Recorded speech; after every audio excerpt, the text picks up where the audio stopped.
छत्तीसगढ़ राज्य में यूँ तो बहुत सारी विधाएं, बहुत सारी कलाएं पल्लवित हो रही हैं, विकसित हो रही हैं। उसमें से एक महत्वपूर्ण और लोकप्रिय विधा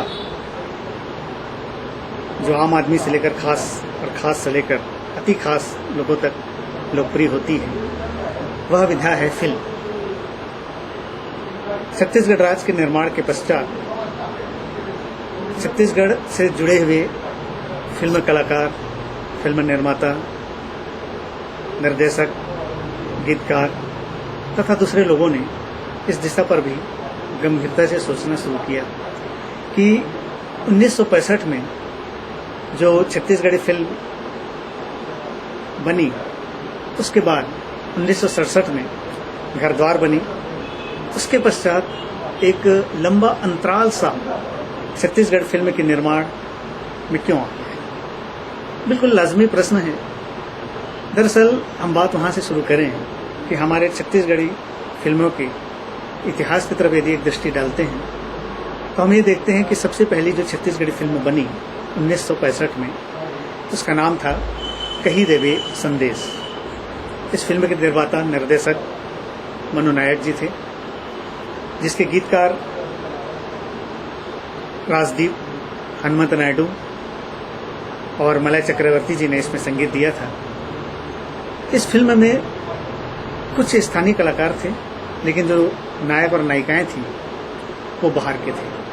कानट बोहर इस नाम से नायक साहब थे और सुरेखा इस फिल्म की नायिका थी। बाकी कलाकार मुंबई के थे, दुलारी,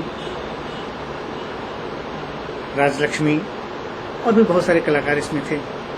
लोकल कलाकारों में शिव कुमार दीपक, बख्शी जी, इन लोगों ने छत्तीसगढ़ी फिल्म के प्रथम पायदान पर कार्य की शुरुआत की।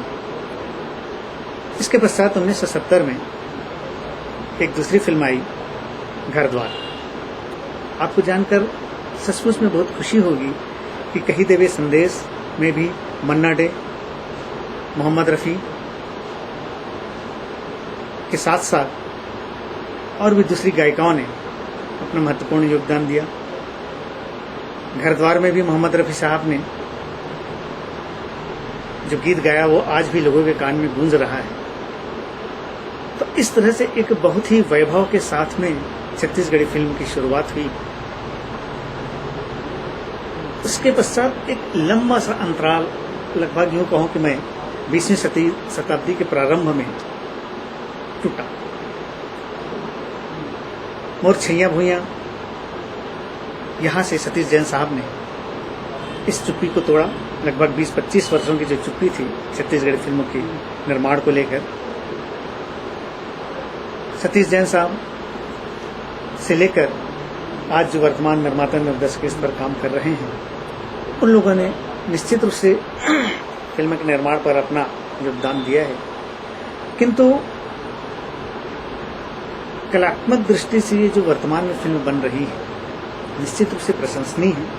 तकनीकी दृष्टि से तो अति प्रशंसनीय है, क्योंकि एक जमाने में जब मैं मनु नायक साहब से बातचीत किया तो उन्होंने कहा कि सारे प्रोसेसिंग को लेकर हमें मुंबई जाना पड़ता है, लेकिन आज वो स्थिति नहीं है।